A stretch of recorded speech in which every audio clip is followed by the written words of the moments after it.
Senator brought show and tell. That's right.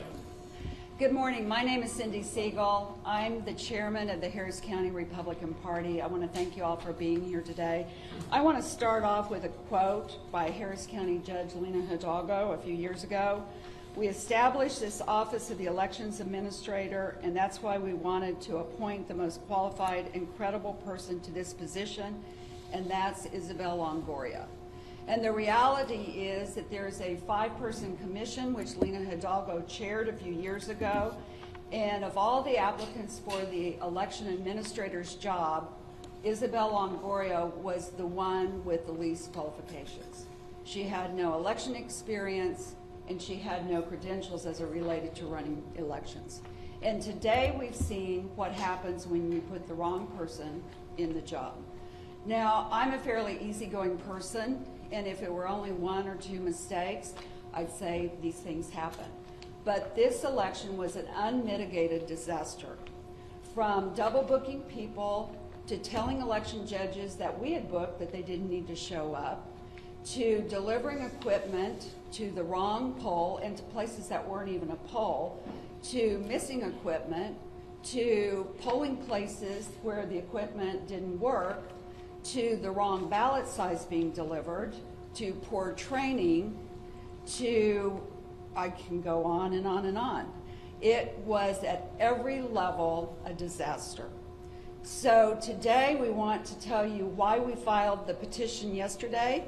I have joining me, you all know Senator Betancourt, but our attorney, Steve Mitby, Marga Matthews is our primary director. You know the Senator, Paul Betancourt, and Alan Vera, who heads up our committee as chair of the Ballot Security Committee.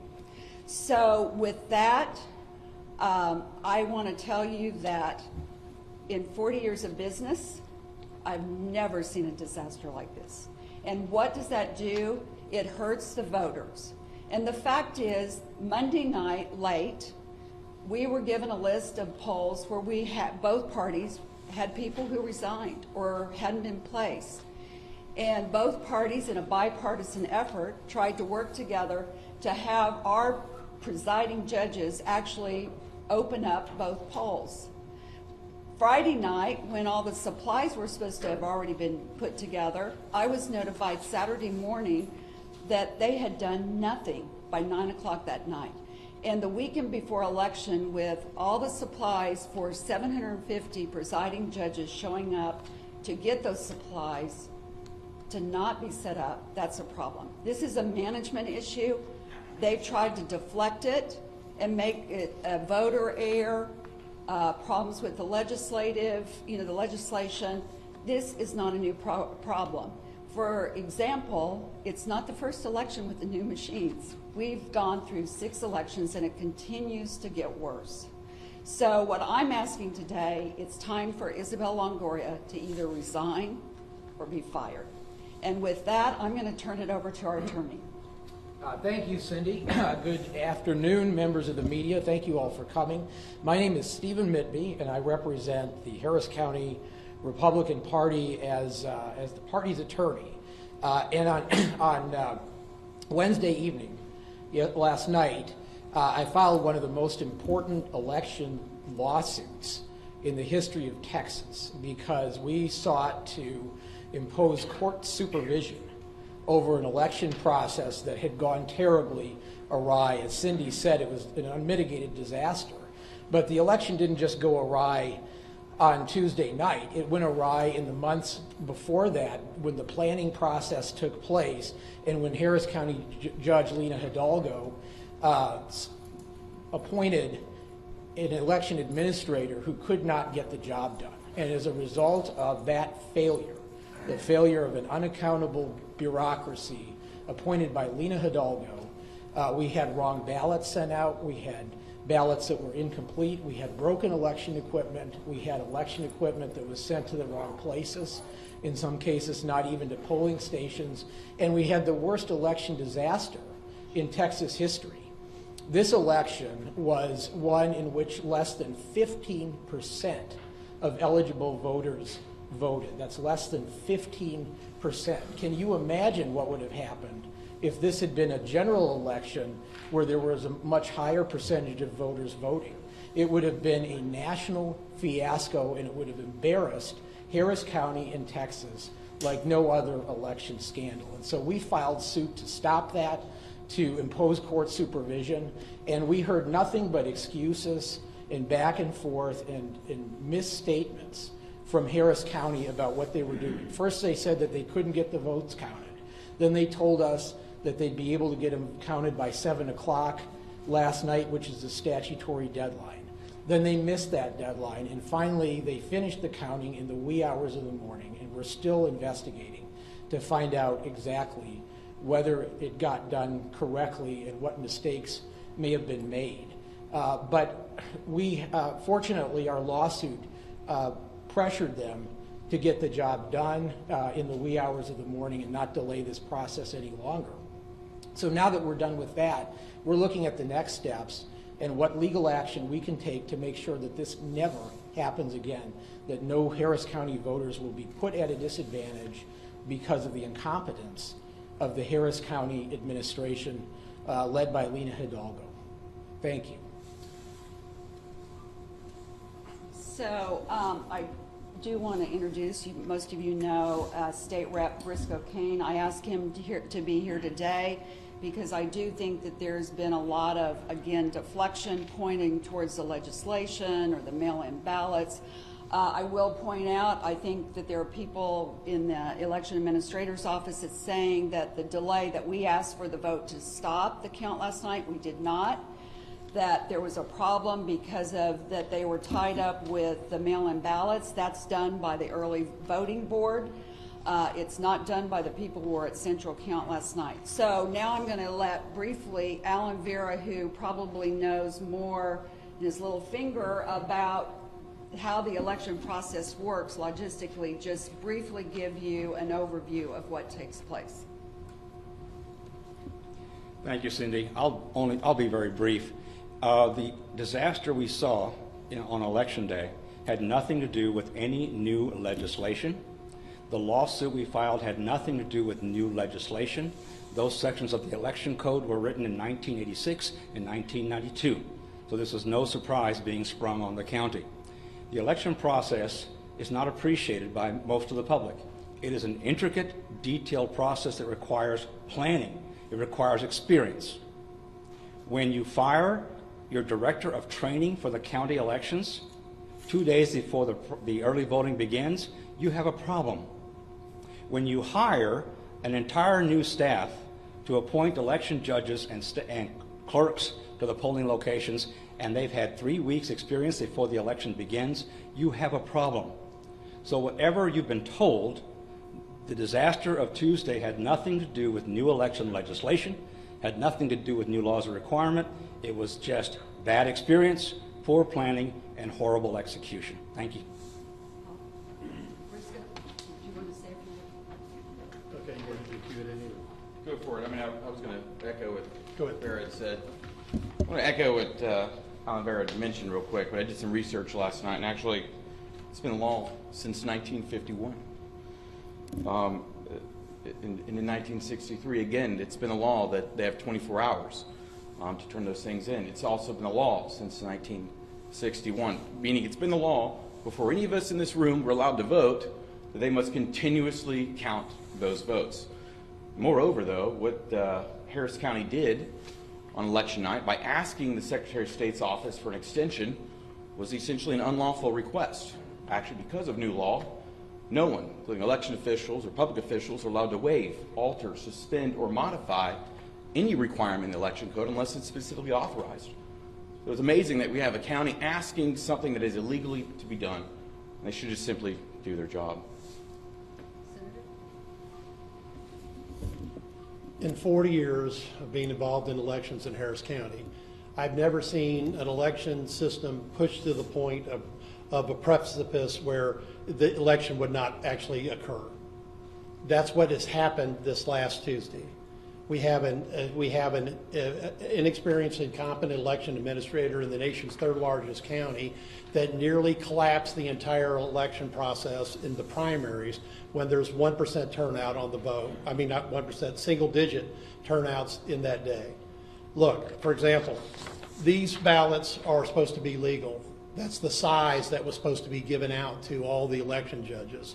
Somehow, this size ballot was given out, which means that this part of the ballot didn't count. This is not rocket science. The people handing out this ballot from the county knew that it was the wrong size. The people delivering it knew it was the wrong size, and the people receiving it knew it was the wrong size, but yet we had a half a dozen polls that got this as supplies. Now, I went on red alert when I heard from Cindy that on Saturday, the election administrator called both political parties' chairs to apologize for the first time in Harris County's history not having the election equipment ready for the election judges to pick up on Friday night. For the first time in election history, this election administrator did not have equipment ready for what are one-day paid volunteers. That's what these precinct chairs are. They're one-day paid volunteers. They don't do this because they're getting rich. They do it because they love the American democratic process and are committed to it. Now, she followed that up with a conference call at 5 o'clock on Election Day, where she informed both political party chairs and the Secretary of State that she would be unable to make the 7 o'clock statutory deadline, as Representative Kane just said. Well, she was right. She was unable to do it. So the Secretary of State put out a warning message to the public at 7 o'clock, which she later denied even having the discussion. And then 3 times during the count yesterday, she informed the parties that she was going to be done, she was going to be done. It was only because this party filed suit to force it to be done that we have a count that we think is at least an unofficial version. But I challenge you all right now, go look at the detailed precinct results.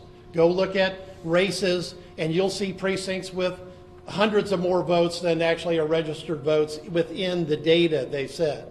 The data is not reconciled. Now, I'm a what gets measured gets fixed person. Okay? So if we have issues, that's why we wrote the law the way it was, to be able to collect this data. The reporting has not been done that was supposed to be done that night to the Secretary of State. So we don't know what happened yet in this primary, but we're going to find out. Because I'll say one thing about this absentee ballot issue. The absentee ballots had nothing to do with the phone call on Saturday that said, oh, I don't have election equipment ready for the first time in Harris County's history. Absentee ballots have nothing to do with the call, oh, I'm not going to be able to count the day vote by the day after the statutory limit. Oh, absentee ballots didn't have anything to do with the fact that they were promised over and over that the count would be complete, and only then did they decide that they had heard enough lies that they decided they're going to have to file suit. That's what we're talking about. You can't run the nation's third largest county with you just simply can't run the nation's third largest county elections without experience, without competence, and without leadership. And we have an election administrator that has none of the three. Now, I'm going to end on a bipartisan note. Many of you have seen my tweet already.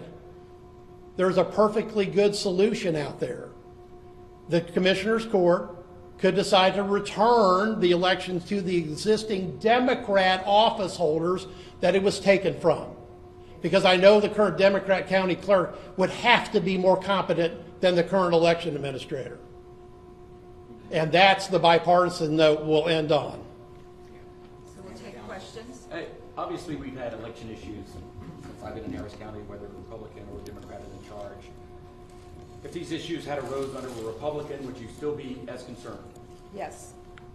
You know, probably the most sacred institution in our country's history is the fact that we're supposed to have free and secure elections. And I think Americans from both parties want that. And that's been why we've been as successful.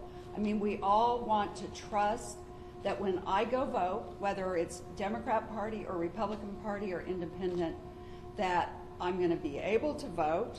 I'm going to vote using whatever machine in a way that it will be properly recorded and counted.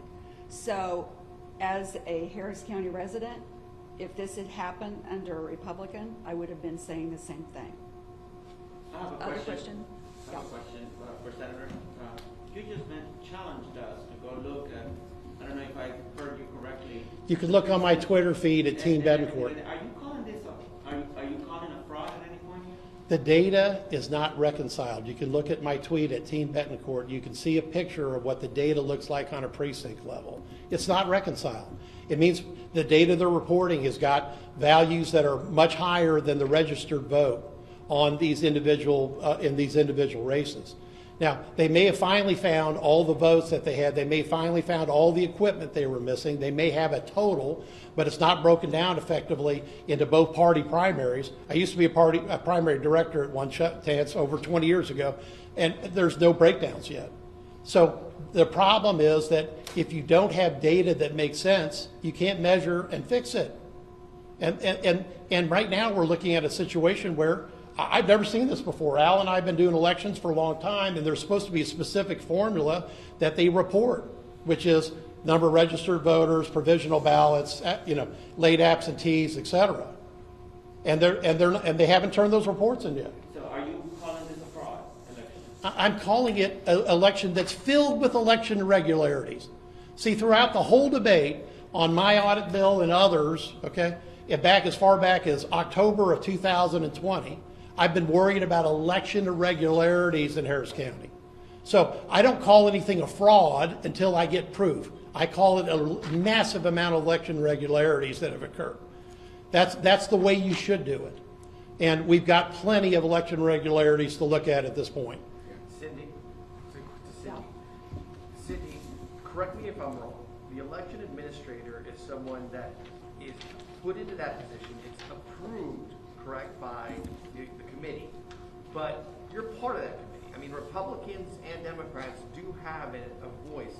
Yes, I am now part of it. When she was hired, I wasn't county chair, but I will tell you in that 5-person commission or committee, our former chair, he voted against hiring her.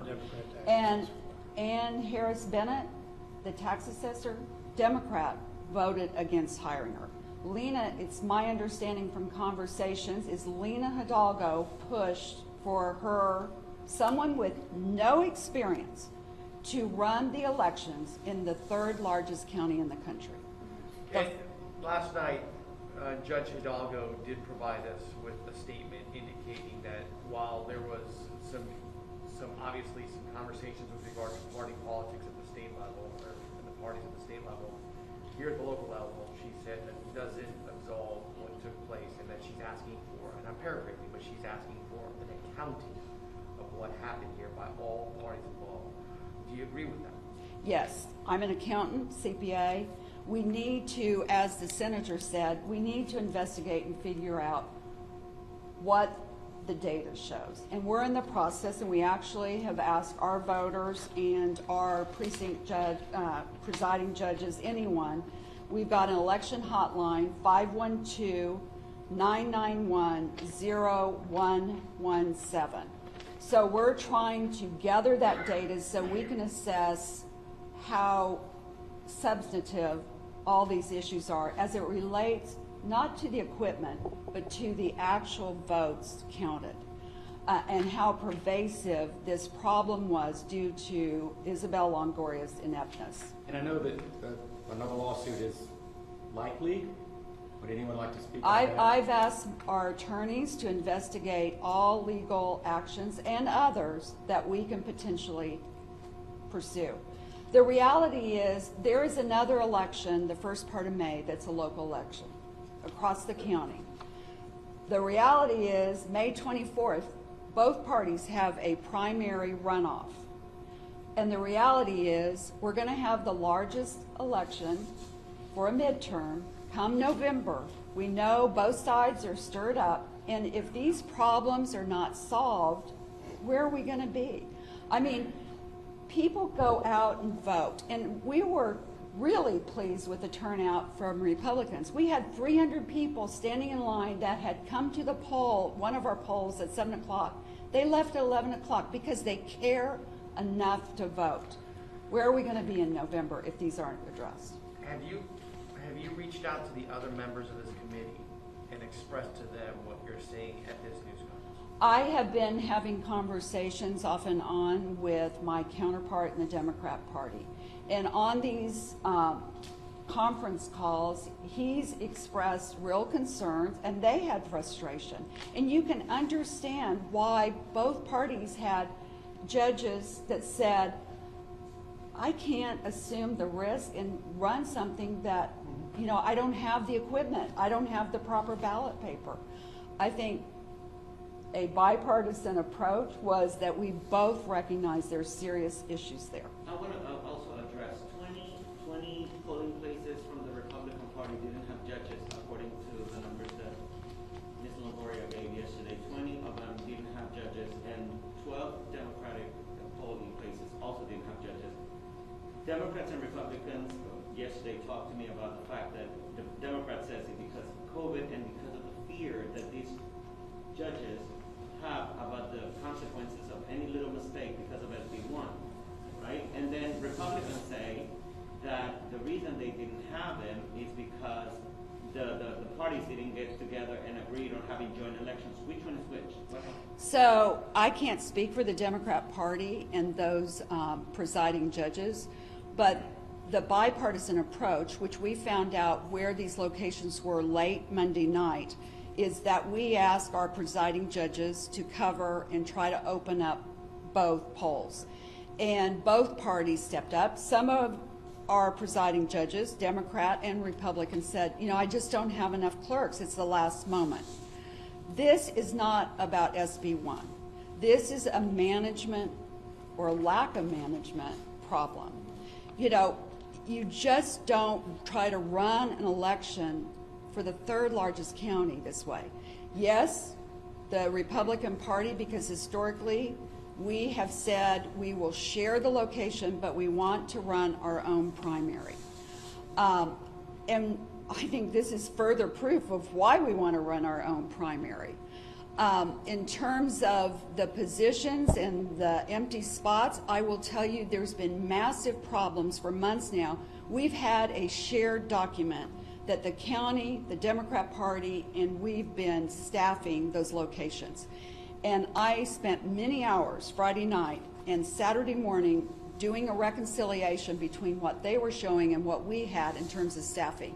They had double booked people that we had filled months ago. So we said, move them to the 10 spots that were missing. They didn't do that. We had people showing up that both parties thought that they were, I mean, both of who they assigned and who we assigned, we thought that they were both going to be, you know, they were like, who's supposed to be responsible? They sent people that we had assigned home. So I don't know how good that number is. If they had just done what I asked them to do Saturday morning, I don't think we would have had, from our standpoint, that kind of problem. I mean, it's either incompetency or malice. Logic says it's likely incompetency. If it's incompetency, of course, the county needs to get rid of the election administrator. Why? Because they'd be accountable to the voters. Number two, though, speaking of staffing, I've heard multiple reports of people calling, even a few days before the election, asking if they needed any more volunteers, only to be turned away to say they had enough.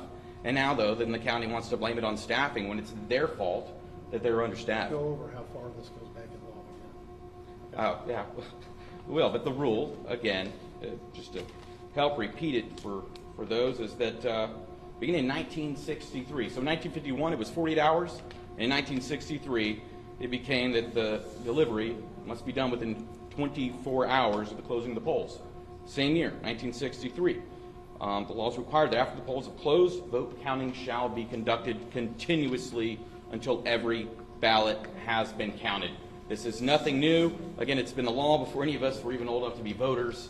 They should have followed the law. It's really simple. In fact, after SB1, we gave guidance to the Secretary of State's office to come out with even more checklists to make it even easier to do. All they have to do is follow the checklist, follow the rules. Like Alvara's shaking his head, like we made it even easier to do How come other large counties didn't have this problem? Again, it's either incompetency or malice.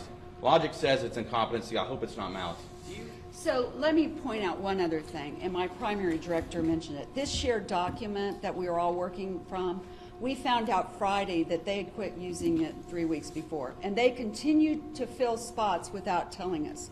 So we're running around trying to fill spots, and they are filling spots. I mean, it was total chaos, and no wonder people are frustrated. I went to my poll Saturday or Tuesday morning, the days are running together, at 7 o'clock. I find out that the Democrats, that the Republican judge they said had resigned. They weren't on the list. We found out yesterday that they told our presiding judge that she couldn't be the judge there. She had to be someplace else and be a clerk. These are the problems that we were addressing. Yeah. While you mentioned irregularities, right? I don't think there's a body out there, or is there a body statewide that can come in and examine to see what's really going on here? Is that on the Secretary of State?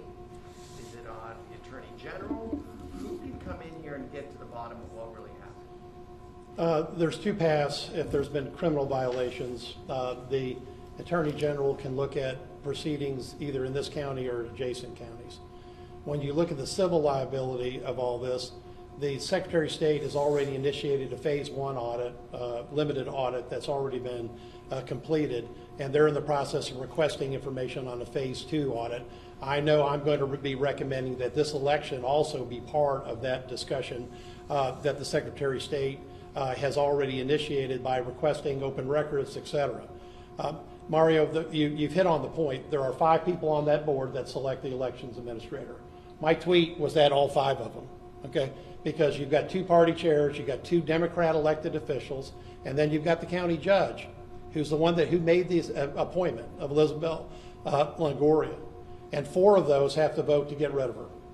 And after what I've seen here today, upsize this problem by hundreds of thousands of more votes on election day. We can't afford that risk.